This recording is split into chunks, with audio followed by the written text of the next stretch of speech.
I'm Tracy Baxter with today's Record Newswatch. His neighbors support him, and his lawyers say he acted in self-defense. But today, an indictment was unsealed that charges David Carlson of Sparrowbush with second-degree murder, first and second-degree manslaughter, and criminally negligent homicide.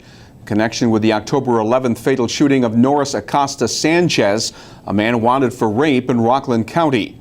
Acosta Sanchez had been staying at a vacant cabin on Old Plank Road in Sparrowbush and had done odd jobs for Carlson at his nearby property.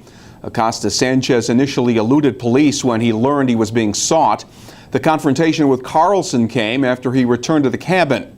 Carlson remains free on $100,000 bond, pending his arraignment in Orange County Court on the indictment charges. The Anna Devine Elementary School building in Rifton is no longer in use, and since it no longer houses children or staff, made for the perfect place for the Kingston Police Department to conduct an active shooter drill. Officers used the empty building today to practice skills that would need to be employed in the event of the real thing. We received another grim reminder of the potential threat to our schools and our children with news this week of a shooting tragedy at a middle school in Nevada. More charges have been filed against a teacher in the Washingtonville School District who state police investigators say knowingly carried an unqualified dependent, his common-law wife, on his health insurance plan for about 12 years. Timothy Johnson of Newburgh was charged back in January with insurance fraud and grand larceny for allegedly making false claims through the Orange Ulster BOCES health plan, costing the district more than $50,000. Now, the Orange County District Attorney's Office has indicted Johnson on additional charges of health care fraud. He was arraigned and released pending a future court appearance. A head-on crash in Sullivan County Wednesday afternoon left one man dead and seriously injured a second person. Happened on Route 17B at Kitts Road in Mongaup Valley. County Sheriff's deputies say that a car driven by 52-year-old Donald Murray of Cunningunga Lake was traveling at a high rate of speed when it crossed the double yellow line in order to avoid a car that had stopped to turn onto Kitts Road, as well as a postal service truck delivering mail along 17B.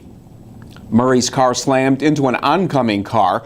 Murray was pronounced dead at the scene. The driver of the other car, 63-year-old Diane Curley of Narrowsburg, was airlifted to Westchester Medical Center. A passenger in her car was taken to Catskill Regional Medical Center with non-life-threatening injuries. State Senator John Bonasek says it looks to be in good shape. The referendum that he hopes will pass that would allow for the creation of Las Vegas-style gambling casinos in parts of the state, including 2 here in the Catskill region. Bonasek, the chairman of the Senate's Racing and Wagering Committee, talked up what he believes will be the economic benefits of casinos during a speech this morning to members of the Ulster County Chamber of Commerce. The county could have a vested interest in the voting results, since the Nevele Hotel property near Ellenville is considered a prime contender for a casino. Recent polls show the majority of the state's voters are in favor of the gambling referendum. Opponents don't like the ballot wording, which mentions the predicted tax and revenue benefits. Senator Charles Schumer was at the Neighbor RX Pharmacy in Slate Hill earlier today, pushing some changes that he said would get addictive, unused prescription drugs out of medicine cabinets and out of the hands of the growing number of people who abuse them. Schumer wants the Drug Enforcement Administration to make it easier for people to dispose of leftover prescription drugs by amending its regulations to allow pharmacies and organizations to host community prescription take-back events. And the senator wants the DEA to use some of their money that they take in from drug forfeiture cases to establish prescription buyback programs. Everyone's heard of the gun buyback programs, where, they pay money if you bring in guns. We would like the DEA, in addition to setting up the regulations for take-back, to actually do buyback programs with the drugs. We're asking they use a small percentage of the money, in the tens of millions of dollars, to set up buyback programs. And so for those who wouldn't come in and want to get the drugs off their shelves themselves, they can get some money in return. Currently, only the DEA has the authority to hold community take-back events. Estimates are prescription drug abuse is up over 150%, with Orange County leading the way in the number of reported cases. in the Hudson Valley region. Schumer says nationwide, 70% of those addicted to prescription drugs get them from homes, and only 5% get them from a drug dealer. In other news, a town of Mount Hope resident has been arrested in connection with the theft of power tools from a trailer at a construction site in town.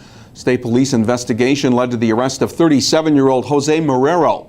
Police say at the time of his arrest, Marrero was holding a quantity of crack cocaine and a hypodermic needle. He was sent to Orange County Jail following his arraignment on burglary and drug possession charges.